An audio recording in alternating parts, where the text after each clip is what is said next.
ලස්සන කර්මාස්තරයක් ඉගෙන ගමුද? ඉතින් අද මම ඔයාලට ගෙනාවේ කුර්තා টොප් එකකට, ඒ ලයින් ගවුමකට, ඒ වගේම හැට් එකකටත් දාන්න පුළුවන් ලස්සන කර්මාස්තරයක්. එන්නකෝ බලන්න. ඉතින් ළමයි මේ තියෙන්නේ අපේ හැට් කොටසේ. ඒකේ මම මැද ලකුණු කරලා කෙලින් ඉරක් ඇඳගෙන තියෙනවා මට කර කොටසේ ඩිසයින් එක අවශ්‍ය ප්‍රමාණය. කියන ඕපන් එක අවශ්‍ය ප්‍රමාණය දක්වා. ඊට පස්සේ අපි මේ විදිහට රෙදි කොටසක් අරන් තියෙනවා. ඉතින් ඔයාලට පුළුවන් මේ කොටස මේ දෙපැත්තෙන් අඟල් භාගයක් නමලා අයින් කරලා ගන්න. ඉතින් මම මෙහෙම මට පහසු වෙන්න නූල ඈඩ් කරලා මහගෙන තියෙනවා. අවශ්‍ය වෙලාවට මම ගලවලා අයින් කරන්න පුළුවන් විදිහට. ඔයාට අවශ්‍ය දිග්ග කොටස මැනලා අරගන්න. මේ රෙදි කොටස මෙහෙම හොඳ පිටට මෙහෙම දෙකට නමලා මේ විදිහට මේකේ මේ මැද සොයා ගන්න. මේ මැද සොයාගෙන පුංචි ලකුණක් දාගන්න. ඊට පස්සේ මේ විදිහට මේ කොටස මෙතනට නමලා මැද්දෙන් නමලා මෙහෙම හරස් විදිහට මේ මැද්දට මෙහෙම පුංචි ලකුණක් දාගන්න. දැන් අපිට පුළුවන් මේක මෙතන ඉඳන් මෙතන දක්වා මහ ගන්න. දැන් මෙන්න මේ විදිහට මේක හරව ගන්න. මේ විදිහට හරව ගනින්දී මෙන්න මේ ත්‍රිකෝණ හැඩය මෙන්න මේ පැත්තෙන් පහද ගන්න. මේ ආකාරයට දැන් අපිට පුළුවන් මේ කොටස ඇඳුමේ හොඳ පිට පැත්තට මේ විදිහට අපිට ඕපන් එක මේ තාක් දුරට අවශ්‍ය වෙනවා. එතකොට ඕපන් එක ඉවර වෙන තැනට මේක මේ විදිහට තියාගන්න. මෙන්න මේ විදිහට. නැවතත් බලන්න මේ තියෙන්නේ අපි පහදගත්ත කොටස. මේක මෙන්න මේ විදිහට තියාගන්න ඕනේ. මේ විදිහට තියලා මේ කොටස් ටික මෙන්න පහලට දැම්මාම එනවා. ඉතින් ඔයාලට මේකේ හරි මැද මෙන්න මේ විදිහට මේ කොටස දෙකට නමලා පුංචි ලකුණක් දාගන්න පුළුවන්. මේ ආකාරයට. ඉතින් ඒ හරි මැද මෙතනින් තියාගන්න පුළුවන්. මේ හරි මැද මෙහෙම තියලා දැන් අපිට පුළුවන් මේක මේ දිගට මහ ගන්න.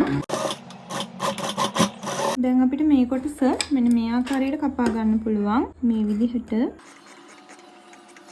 යම් තාක් දුරකට ඇවිල්ලා මෙන්න මේ විදිහට හරස් පැත්තට කපා ගන්න පුළුවන්. දැන් අපිට මෙන්න මේ ආකාරයට මේ කොටස අරගෙන මේ කොටසේ ඇතුල් පැත්තට දාගන්න පුළුවන්. මේ ආකාරයට නැවතත් මේ කොටස මේ පැත්තට කරලා මේ කොටස මේ පැත්තට කරලා හදාගෙන මේ කොටසේ මේ විදිහට මැද්දට ඇතුල් පැත්තට දාගන්න පුළුවන්. ඉතින් ඔයාලට පුළුවන් වැඩි කොටස් මේ ගමම අයින් කරන්න. වැඩි කොටස අයින් කරලා මහ ගන්න පුළුවන්. මෙන්න මේ විදිහට මුලින්ම මම සාමාන්‍ය දුරකින් අයින් කර ගන්නවා. අයින් කරලා දැන් අපිට පුළුවන් මේකට පින් ගා ගන්න. ඒ කියන්නේ දැන් එහෙට මෙහෙට වෙනවා. මොකද මේක මාෂා මැටීරියල් එක, මේක කොටන් මැටීරියල් එක. එහෙට මෙහෙට මාෂා මැටීරියල් එක වෙන නිසා මම මේ විදිහට හදාගෙන පින් ගා ගන්නවා. දැන් අපිට පුළුවන් මේ කොටස මේ විදිහට වටේ මහගෙන ඉන්න.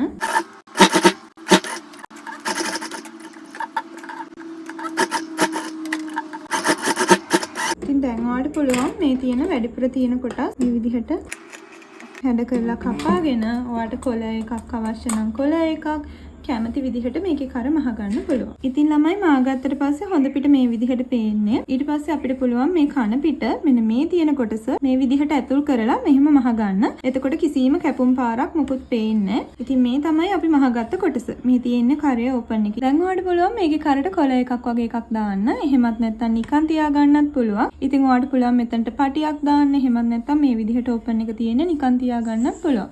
ඉතින් මම හිතනවා අද වීඩියෝ එකත් ඔයාලට පැහැදිලිව මම කියලා දෙන්න නැති කියලා. ඉතින් ඔයාලට මොනවා හරි ප්‍රශ්නයක් තිබ්බනම් පහලින් කමෙන්ට් කරන්න යන්න. ඒ වගේම මේ වීඩියෝ එකත් ඔයාලට ප්‍රයෝජනවත් වුණා නම් තව කෙනෙක්ට බලන්න අනිවාර්යයෙන් ෂෙයා කරන්නවත් තවමත් මාව ෆලෝ කරලා නැත්නම් අනිවාර්යයෙන්ම ෆලෝ කරලා තියාගන්න.